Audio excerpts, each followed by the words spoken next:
राष्ट्रीय एकता दिवस। आज हम जिनके बारे में पढ़ेंगे उनके बारे में इतिहास में बहुत कम लिखा गया है और ये हमारा दुर्भाग्य है कि जितने भी अच्छे लीडर्स हैं उनके बारे में बहुत कम लिखा जाता है, बहुत कम पढ़ाया जाता है। आज हम बात करेंगे लौह पुरुष सरदार वल्लभ भाई पटेल। उनका बर्थ डेट था 31 अक्टूबर 1875। आज के दिन उनका बर्थ हुआ था और उन्हें क्या कहा जाता है? लौह पुरुष सरदार वल्लभ भाई पटेल, है ना? तो उनको यूनिटी डे आज क्यों मनाया गया था? जब हमारा भारत आज़ाद हो गया था 15 अगस्त 1947 को, तो उस टाइम हमारा देश बटा हुआ था अलग अलग रियासतों में और उस टाइम 562 रियासतें थी भारत में। जैसे अलवर एक रियासत हो गया, है ना? अलग अलग जयपुर एक रियासत हो गया, जयपुर के भी कई पार्ट्स थे, झुंझुनू अलग था। तो इस टाइप से 562 रियासतों में बटा हुआ था। तो उन सबको कलेक्टिव करने का काम किनको मिला? सरदार वल्लभ भाई पटेल।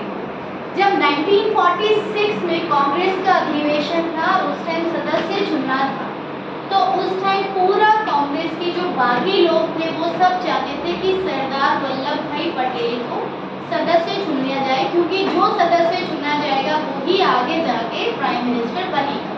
लेकिन महात्मा गांधी की इच्छा किसकी थी कि वो जवाहरलाल नेहरू को प्राइम मिनिस्टर देखें, क्योंकि जवाहरलाल नेहरू सेकेंड लीडर के रूप में काम नहीं करना चाहते कि अगर मैं पार्टी में रहता हूँ तो मैं अध्यक्ष के रूप में ही काम करूँगा। जबकि जो ज़्यादा विलिंग थे वो कौन थे?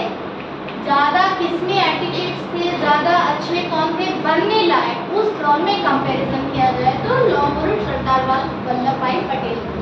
लेकिन सरदार वल्लभ भाई पटेल ने गांधी जी को ऊपर रखा, क्योंकि वो गांधी जी की बहुत रेस्पेक्ट करते थे। उन्होंने समर्थन दे दिया कि हाँ, जवाहरलाल नेहरू को अंतरिम कमेटी का सदस्य बनाया जाए और फिर वो आगे चल के प्राइम मिनिस्टर बने। वो तो और फर्स्ट प्राइम मिनिस्टर।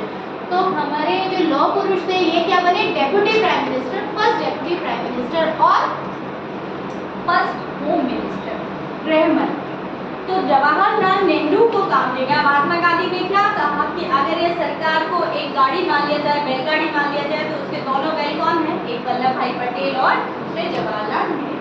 तो बाहर के जो फॉरेन जो काम थे उनको देखने का काम मिला जवाहरलाल नेहरू को, और भारत के अंदरूनी काम देखने का काम किसको मिला? सरदार वल्लभ भाई पटेल।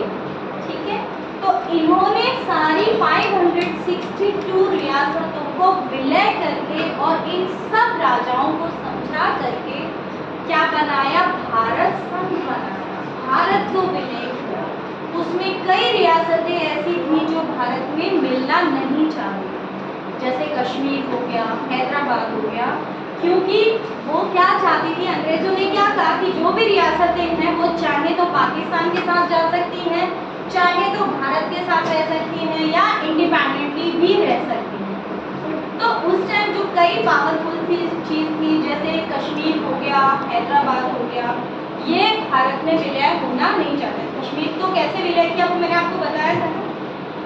हैदराबाद को उन्होंने कैसे विलय किया कि उस टाइम हैदराबाद में 1 करोड़ से ज़्यादा आबादी थी और हैदराबाद के जो निज़ाम थे उन वहाँ पे हीरो की खान है, तो वो वर्ल्ड में सबसे ज़्यादा पैसे वाले माने जाते हैं जो वहाँ के निज़ाम।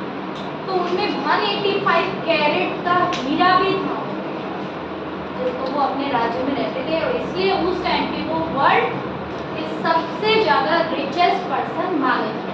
तो ऐसी रियासत को भारत में मिलाना वेरी बिग टास्क, और वो मिलना नहीं चाहते थे। तो कई कोशिशें धीरे धीरे की जा रही थी, लेकिन जो नेहरू थे वो सेना वहाँ भेजने के पक्ष में थे नहीं। और दूसरा ये भी डर था कि जैसे ही अगर हैदराबाद में सेना भेजी और भारत में विलय करवाने की कोशिश की तो क्या होगा? पाकिस्तान हम पर अटैक कर देगा, ऐसा भी हो सकता था ना, तो हम और फंस जाएंगे। लेकिन जब सारी कोशिशें व्यर्थ हो गई तो इन्होंने वल्लभ भाई पटेल ने नेहरू जी की भी ना मानकर सीधे वहाँ पे फोर्स भेजी, और उस टाइम भी जो तत्कालीन वहाँ पे हमारे भारत के जो जनरल थे, फर्स्ट जनरल, उनको इन्फॉर्मेशन दी कि मुझे आपसे मिलना है, और वो फ्लाइट से उस time he was at Kashmir वो फ्लाइट से वापस यहाँ पे आए, इनके पास वल्लभ भाई पटेल के घर गुजरात में आए और उन्होंने सिर्फ 1 मिनट का सवाल किया कि अगर मैं हैदराबाद में फोर्स भेजता हूँ और पाकिस्तान हमला कर देता है तो क्या पाकिस्तान को संभाल लोगे? उन्होंने कहा हाँ मैं संभाल, जो हमारे उस टाइम के जरूरत है। तो इन्होंने फिर फोर्स से ही हैदराबाद को हमला किया और वो 180 घंटे वो ऑपरेशन चला। उसमें हमारे 66 जवान भी शहीद हो गए थे और कुछ वहाँ के जो हमसे अगेंस्ट में रहते थे निजाम के जो लोग थे, कई 100 लोग उनके शहीद हो गए और फाइनली हैदराबाद को भारत में मिला लिया।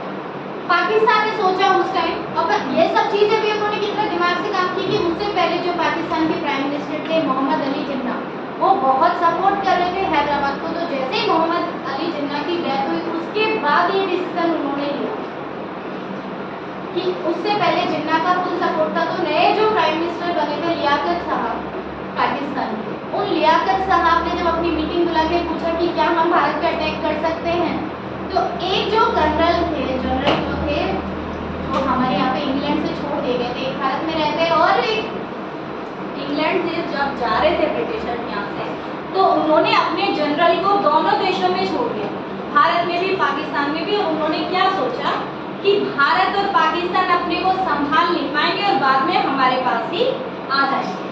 लेकिन वो ये भूल गए कि भारत में जवाहरलाल नेहरू जैसे को छोड़ दीजिए, सरदार वल्लभ भाई पटेल जैसे लोग भी हैं जो भारत को संभाल लेंगे, क्योंकि भारत के टुकड़े तो वो लोग कर ही गए। ठीक है, तो जब ये अटैक हुआ तो लियाकत साहब को ये फिर उन्होंने ही मना कर दिया, इंग्लैंड के जो जनरल वहाँ पे रह रहे थे, कि नहीं भारत पे अब आप आक्रमण नहीं कर सकते, क्योंकि वो इनकी पावर, सरदार वल्लभ भाई पटेल की पावर देख रहे थे कि ही इज वेरी पावरफुल और वो कभी किसी गलत चीज़ के आगे कभी वो झुकते नहीं। बैरिस्टर थे ये, लंदन से बैरिस्ट्री की यानी वकालत की और फिर भारत में प्रैक्टिस शुरू की और धीरे धीरे करके ऐसे ही हैदराबाद को मिलाया। और कश्मीर को कैसे मिलाया? हैदराबाद फिर मिल गया भारत में।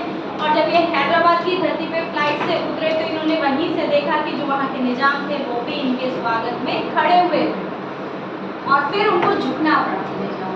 और कश्मीर को कैसे मिलाया था इन्होंने कि कश्मीर में जब ठंड पड़ती है तो वहाँ पे पानी भी बर्फ बन जाता है, बर्फ बन जाता है ना वहाँ पे। तो इन्होंने क्या किया, ट्रेन से यहाँ से जब भारत से जब सुविधा भेजी जा रही थी तो उन ट्रेनों में सोल्जर्स भर के भेजे अनाज के साथ, क्योंकि उनको मदद की तो जरूरत पड़ती थी। उन्होंने अनाज के साथ क्या भेजे, सोल्जर्स भी भेजे। और जब सोल्जर्स इतने सारे भेजे, उन सोल्जर्स ने पूरे कश्मीर को चारों तरफ घेर लिया। तो उस टाइम के जो राजा थे उनको झुकना पड़ा, फिर झुकना। तो कश्मीर भी इसी टाइप से मिल हो गया। इसी तरह से धीरे धीरे करके इन्होंने सारी रियासतों को मिलाया और इसीलिए यूनिटी डे कहा जाता है, क्योंकि इन्होंने पूरे भारत को एक कर दिया। अलग अलग जगह को हर राजा को संभाल के बड़ा दिल रख के मिलाया, उनकी भी बातें सुनी। ऐसा नहीं उनके अधिकार चाहिए, उनके अधिकार नहीं चाहिए, उनकी भी बातें सुनी कि राजाओं की भी प्रॉपर्टी जो थी उसमें से कुछ % राजाओं के पास रहनी थी और बाकी % जो प्रॉपर्टी थी वो हिंदुस्तान की गवर्नमेंट के पास आ गई। सभी राजाओं की प्रॉपर्टी की उनका लीगली जो राइट है वो किसके पास रहेगा, सेंट्रल गवर्नमेंट के पास। तो इसलिए इन्होंने भारत में यूनिटी करी थी, इसीलिए इनका जो जन्मदिन है वो नेशनल यूनिटी डे मनाया जाता है। और इनकी डेथ कब हुई थी, दिसंबर 1950। इनको 75 ईयर्स हो लिए और उनकी हेल्थ खराब होने लगी धीरे धीरे, तब उनकी दिसंबर 1950 में उनकी डेथ हुई थी। एक और इनका किस्सा है, ये अन्याय के खिलाफ बहुत लड़ते थे। जहाँ भी कोई झूठ में केस हो रहा हो, गलत में केस हो रहा हो, बैरिस्टर थे तो उसके खिलाफ ये हमेशा लड़ते थे। एक बार ये केस लड़ रहे थे और इनके पास एक लेटर आया, उस पर लिखा हुआ था आपकी पत्नी की डेथ हो चुकी है, बीमार हो गई थी। उसके बाद भी कोर्ट में इन्होंने वो पूरा केस लड़ा, उस केस में जीते। जो झूठ में किसी को फंसाया गया था उसको आज़ाद करवाया। अपनी ड्यूटी को फर्ज समझते थे, अपने कर्तव्य को सबसे पहले पूरा करते थे और उसके बाद बड़ों का सम्मान करना। और लौह पुरुष क्यों कहा जाता है, क्योंकि बहुत ही मजबूत इंसान, इतनी मजबूती से काम किया, किसी के आगे डरना नहीं, झुकना नहीं और अपना काम आराम से पूरा किया, अपने देश को सर्वोपरि समझा, देश के लिए काम किया ना। अगर आज सरदार वल्लभ भाई पटेल जैसे लोग नहीं होते हमारे भारत आज़ादी तो हमें मिल गई थी, बट आज़ादी को बनाए रखना बहुत बड़ी बात है। तो हम अपनी आज़ादी को मेंटेन ही नहीं रख पाए।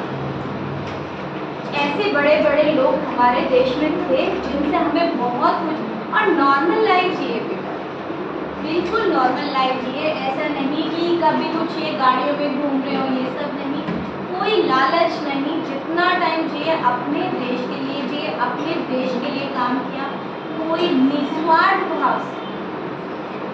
इनको ये मैंने बताया कि ये प्राइम मिनिस्टर इनको बनना चाहिए था, उसके बाद भी भारत के दो टुकड़े नहीं हो, भारत दो हिस्सों में ना बटे, और ये फिर इन्होंने गृह मंत्री रहकर भी अपना काम पूरा ईमानदारी से। इनकी स्टैचू ऑफ लिबर्टी है 182 फीट की, है ना, स्टैचू ऑफ यूनिटी, सॉरी। तो कहाँ पे है? लोहे से बनाई गई मूर्ति है इनकी, गुजरात में, जो पूरे विश्व में एक अनोखी प्रतिमा है, ऐसी भारत में। तो किसने बनवाया गया था? मिस्टर नरेंद्र मोदी ने बनवाया गया था, और गुजरात में ये आज भी प्रतिमा है। तो सरदार वल्लभ भाई पटेल से हमने क्या सीखा? कर्तव्य निष्ठा सीखा, है ना, अपना काम ईमानदारी से करना सीखा, और इनके दूसरे नाम क्या है? लौह पुरुष। क्या है? लौह पुरुष। और जब इनके ये दोनों विदेश में जाके लॉ करना चाहते थे, इनके बड़े भाई भी और ये भी, तो इतना पैसा था नहीं कि दोनों पढ़ सके। तो जब इनके बड़े भाई की इच्छा इनको पता चली, तो इन्होंने अपने बड़े भाई को विदेश पढ़ने भेज दिया, उनके लिए अपने यहाँ से खर्चा भेजते रहे, और बाद में जब कैपेबल हुए तो फिर खुद ने विदेश जाकर पढ़ाई की वगैरह, क्योंकि उस टाइम भारत में इतनी सुविधाएं थी नहीं ना, भारत में इतने बड़े बड़े कॉलेजेस थे नहीं। तो वो भी था, ऐसा नहीं कि अपने परिवार को भेजा, परिवार को भेजा, अपने बड़े भाई को भी बैरिस्टर बनाया, खुद भी बने, जिम्मेदारियां भी संभाली। तो ऐसे थे सरदार वल्लभ भाई पटेल, जिनसे हमें बहुत कुछ सीखने को मिलता है, और भी बहुत सारी स्टोरीज हैं जो